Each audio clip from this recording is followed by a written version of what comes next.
All right, guys, back to the 2005 Ford Excursion Eddie Bauer edition. Looks like we got a popsicle coming in. It's hot out. This is my. All right, so update. We started mocking up the rails. So I did 2-inch risers, mounted into the factory rail. So these are just standard 10-foot pieces. I didn't cut them down yet because I wasn't sure what I needed. But my original measurement, I think it was about 5 feet.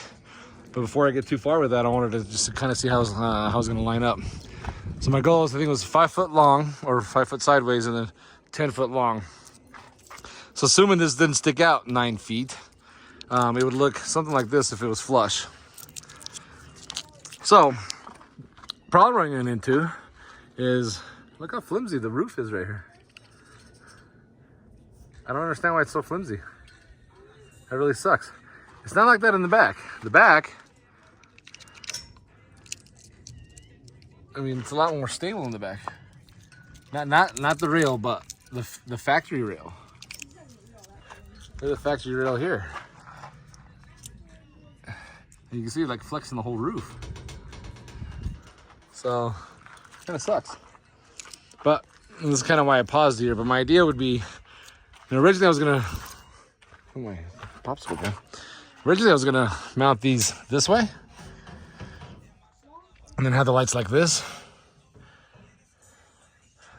But laying them down makes it look a little lower. Kind of looks good like that. The other thing I'm noticing too is maybe these 2-inch risers are too much. I'm thinking maybe the 2 inches is too much.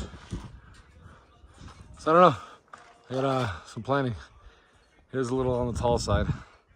So I wonder if maybe you do 1 inch instead of 2 inches. But the other idea is, what if I go back to the factory rack? So let me look at that real quick. So then here it is on the factory racks. So what I didn't want to do is just lay another bar on top of the factory rack. But what I'm going to test out now, that I think is so jiggly, is if I put the factory racks back up there and then put the Unistrut to the factory rack, if that's going to make it more stable and not have the roof so jiggly. So I'll play around with that and see. Obviously the lights wouldn't go like this, but this would be the cross members that go sideways, about 5 foot long. And then I'd have 4 of them in this case. Yeah, I don't know, but that's where we're at. We're kind of playing around with it. Ran into a snag with the roof being so jiggly, so we'll check back into this. So the other idea would be to have my floodlight probably kind of at a 45 this way, so it shines kind of this in general area, and then either leave that one on the side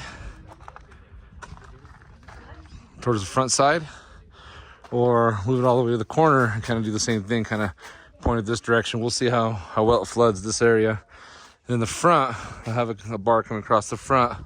The front would have, I don't know what size my light is, 32 inches or something. It's a 32-inch light bar up there. I'll do the same thing on this side, 2 lights. And then facing the back, ran into a small problem facing the back because when my tailgate's open, nothing would really work but through here. So I'm thinking, I'm probably gonna try to mount something along this area here. Maybe a small strip or something. So it kind of lights up there, and depending on how it works, maybe it floods a little bit in this area. That'd be kind of cool. And then when it's closed, hopefully these at the right angle would get enough flood over here once those are closed. But yeah, that's kind of the idea. We'll keep playing with it and see.